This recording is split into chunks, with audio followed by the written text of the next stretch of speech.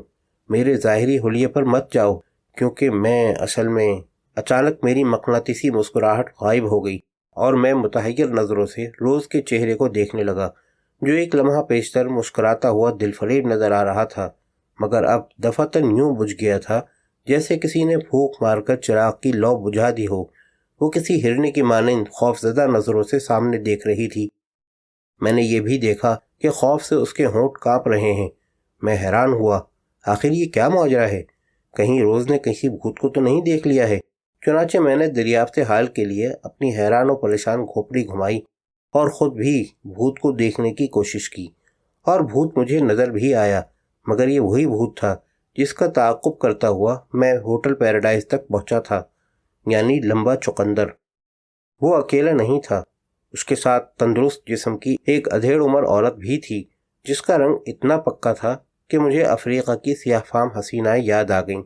وہ دونوں کچھ ایسی نظروں سے روز کو گھور رہے تھے جن کے لیے شعلہ بار یا خون آشام کی تعریف مناسب یا کافی نہیں تھی، اور یہ ان دونوں کی انتہائی پرغضب آنکھوں کا ہی نتیجہ تھا کہ روز کا چہرہ یوں فق ہو گیا تھا گویا جسم کا سارا خون بھاپ بن کر اڑ گیا ہو۔ ایک لمحے کے لیے وہ واقعی بالکل بے جان نظر آئی۔ چند لمحے بعد لمبے چقندر کی آنکھوں کا زاویہ بدلا اور اس نے مجھے گھورنا شروع کیا۔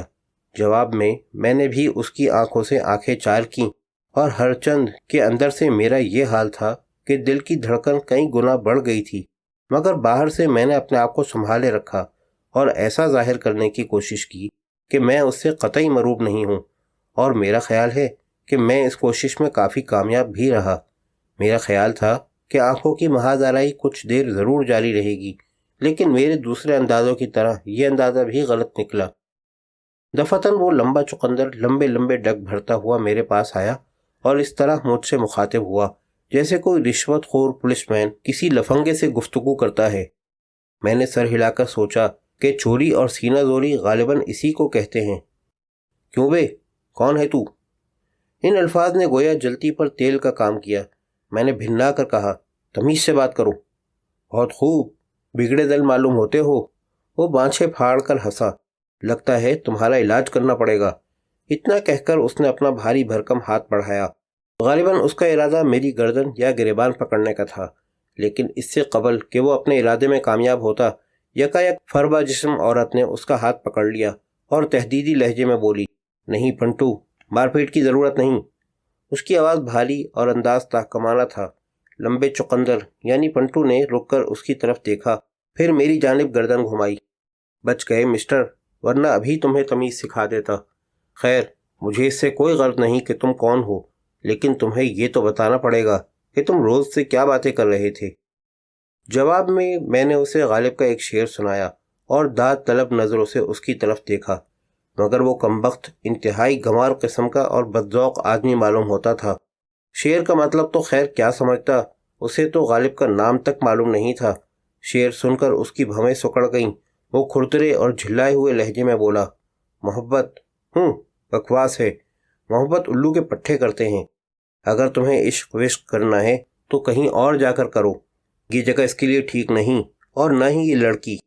اس نے انگلی سے روز کی جانب اشارہ کیا، لہذا چلتے پھرتے نظر آؤ، سمجھے؟ سمجھ گیا۔ میں نے روز کی طرف دیکھا، اس کا چہرہ ابھی تک دھواں ہو رہا تھا۔ پھر میں نے جیب سے کچھ ریزگاری برآمد کی اور کوک کی قیمت چکائی۔ جب میں دروازے کی جانب بڑھا تو پنٹو نے ایک بار پھر زبان کھولی، اور سنو، آئندہ کبھی اس ہوٹل میں یا اس لڑکی کے آس پاس نظر نہ آنا، ورنہ بدن کی ساری ہڈیاں توڑ کر تمہاری باڈی گٹر میں پھینک دوں گا، سمجھے؟